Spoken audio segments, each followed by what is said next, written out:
खुलुमबाय मेट्रिक आनजादाव उथ्रिसार जानो हानाय साफ्रोमबो फरायसाफोरनि थाखाय मोनसे जोबोर गोजोनथाव खौरां।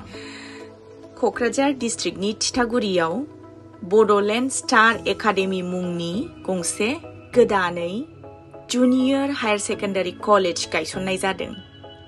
बेवहाय क्लास 11 नि स्टुडेन्टसफोरा गुनगोनां फोरोंगिरिफोरनिफ्राय साइन्स, आर्ट्स आरो कमार्स बे मोनथाम स्ट्रिमाव गोग्गो सोलोंथाइ लानायनि खाबुखौ मोननो हागोन।